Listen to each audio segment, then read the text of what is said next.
నిన్నెందుకు పెట్రోల్ బంకులు రద్దీగా ఉన్నాయి, ఎందుకు పెట్రోల్ బంకుల దగ్గర రద్దీ పెరిగింది? ఈనాడులో కథనం రాసి చూడండి, ఫోటోలు కూడా ఒక్కసారి చూడొచ్చు. మనకి భారీగా జనాలు మొత్తం పెట్రోల్ బంకులే, ఎక్కడికక్కడ ట్రాఫిక్ జామ్ అయిపోయింది. రవాణా ఉక్కిరి బిక్కిరి, న్యాయ సంహితలో కఠిన నిబంధనలపైన ట్రక్కు డ్రైవర్ల నిరసన, ఇంధన సరఫరాకు తీవ్ర అంతరాయం, బంకులకు పోటెత్తిన జనం, పలు చోట్ల ట్రాఫిక్ జామ్, చర్చలు సఫలమన్న కేంద్ర వర్గాలు, సమ్మె విరమణకు ఆల్ ఇండియా మోటార్ కాంగ్రెస్ పిలుపు. సో మొత్తానికి సమ్మెని విరమించినారు కాబట్టి కొంత తగ్గింది. కేంద్ర ప్రభుత్వం కొత్తగా తీసుకొస్తున్న భారత న్యాయ సంహితలోని కొన్ని నిబంధనలపైన ట్రక్కు డ్రైవర్లు పలు రాష్ట్రాల్లో చేపట్టిన ఆందోళనలు రవాణా రంగాన్ని ఉక్కిరిబిక్కిరి చేశాయి. వాహనంతో ఎందుకు వాళ్ళు వ్యతిరేకిస్తున్నారంటే, వాహనంతో ఢీకొట్టి పోలీసులకు సమాచారం ఇవ్వకుండా వెళ్ళిపోయిన కేసుల్లో హిట్ అండ్ రన్ కేసులు, ఈ హిట్ అండ్ రన్ కేసుల్లో డ్రైవర్లకు విధించే శిక్షను పెంచాలి అని ప్రతిపాదించడం ఆందోళనకు ప్రధాన కారణమైంది.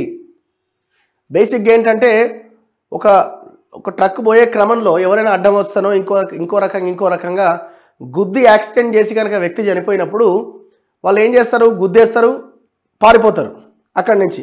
సో ఆ కేసుల్లో ఇంతకుముందు బెయిలబుల్ సెక్షన్ ఉండే, ఇంతకుముందు ఏముండే అంటే 2 సంవత్సరాల వరకు జైలు శిక్ష అని ఉండే. బేసిక్గా ఏమవుతుండే, ఒకవేళ యాక్సిడెంట్ జరిగినా లోకల్ పోలీస్ స్టేషన్కి వెళ్ళి కూడా స్టేషన్ బెయిల్ తెచ్చుకోవచ్చు. లేదు ఒకవేళ పొరపాటున అది నాన్ బెయిలబుల్ అయితే కాదు, బెయిలబుల్ సెక్షనే, ఒకవేళ పొరపాటున అరెస్ట్ అయ్యి లోపలేసినా కూడా సాయంత్రం వరకు బెయిల్ తెచ్చుకునే అవకాశం ఉన్నది.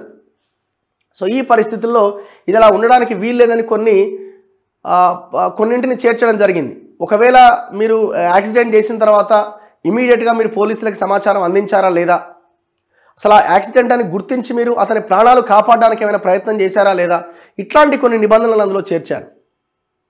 దాంతోపాటు ఈ జైలు శిక్షా కాలాన్ని అప్ టు 10 years చేశారు. అంటే 10 సంవత్సరాల వరకు శిక్షని 7 సంవత్సరాల వరకు ఉంటుంది బెయిలబుల్ కేసు, 7 years అబోవ్ ఉంటే అది నాన్ బెయిలబుల్ కేసు కింద వస్తుంది. సో బెయిల్ వచ్చే స్టేషన్లో బెయిల్ ఇచ్చే అవకాశం ఉండదు. అప్ టు 10 years అంటే 7 years అబోవ్. సో కాబట్టి దీన్ని వాళ్ళు వ్యతిరేకిస్తూ ఉన్నారు. ఇది కరెక్ట్ కాదు, ఎట్లా పెడతారని వాళ్ళు వ్యతిరేకిస్తూ ఉన్నారు.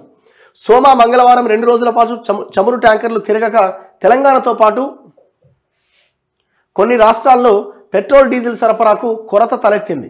ఇంధనం దొరకదేమో అన్న ఆందోళనతో వాహనదారులు పెట్రోల్ బంకులను పోటెత్తడంతో అవి కిక్కిరిసిపోవడమే కాకుండా పెద్ద ఎత్తున ట్రాఫిక్ స్తంభించిపోయింది. హైదరాబాద్ నగరంలోని పలు బంకుల వద్ద ఇలాంటి దృశ్యాలే కనిపించాయి. పెద్దపల్లి జిల్లా నందిమేడారంలో డీజిల్ కోసం బంకు వద్ద డబ్బాలతో వేచి ఉన్న వాహనదారులట సుడురిగా. ఇక రాత్రి ఏమైందో తెల్లారికి అని మొత్తం ఒకటే పని పెట్టిరు. అసలు ఒక రోజు ఆగిపోతే, ఒకసారి ఆలోచించి, ఒక రోజు పెట్రోల్ బంకులు ఆగిపోతే సిచ్యువేషన్ ఊహించండి. అది అంత ఈజీగా జరిగే అవకాశం ఉండదు. రాష్ట్రాల్లో పెట్రోల్ డీజిల్ సరఫరాకు కొరత తలెత్తింది. ఇది అయిపోయింది కదా. సో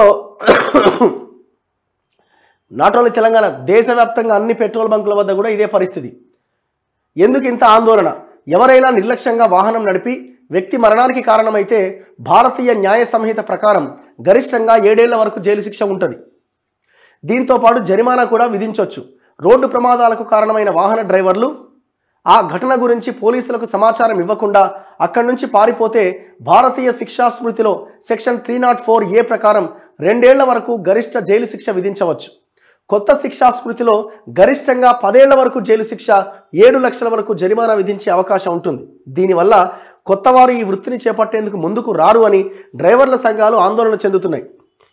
మరి ఇప్పుడు ఒకవేళ పొరపాటున గుద్దితే, తప్పు చేస్తే శిక్ష పడాల్సిందే కదా, తప్పదు కదా అది. మరి జైలు శిక్ష పడితే 10 ఏళ్ల పాటు తమ కుటుంబాలు రోడ్డున పడతాయని డ్రైవర్లు కలవరపడుతున్నారు. శిక్షతో పాటు జరిమానా తగ్గించాలని డిమాండ్ చేస్తున్నారు.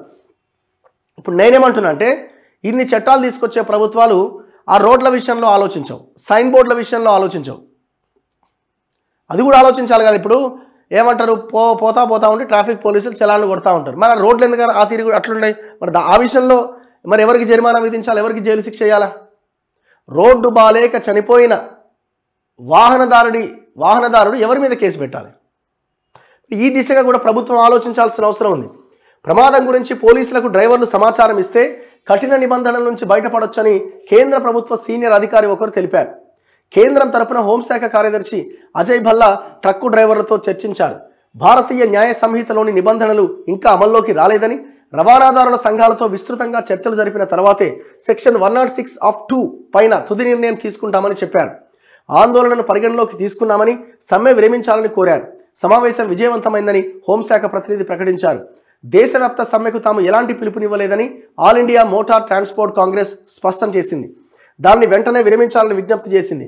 కఠిన నిబంధనలు అంగీకరించబోమని, వీటిని ప్రభుత్వం ఉపసంహరించుకోవాలని కోరింది. దేశవ్యాప్తంగా 60 నుంచి 70% ట్రక్కులు రోడ్డెక్కలేదని ఏఐఎంటీసీ అధ్యక్షుడు అమృత్లాల్ మదన్ తెలిపారు. సో మేము సమ్మెకే పిలుపునియలేదు, సమ్మె ఎక్కడిది, సో ఎవరైనా ఆందోళన చేస్తే వెంటనే విరమించండి అని ఆ సంఘాలు పిలుపునిచ్చినాయట. ఇక చాలా బంకుల్లో నో స్టాక్ బోర్డులు, కథా వ్యవహారం ఇదంతా నిన్న ఆగమాగం అయిపోయింది ఒక 3-4 గంటల. సో వాళ్ళు వ్యతిరేకించేది ఆ చట్టంలో ఉన్న ఆ ప్రధానమైన పాయింట్.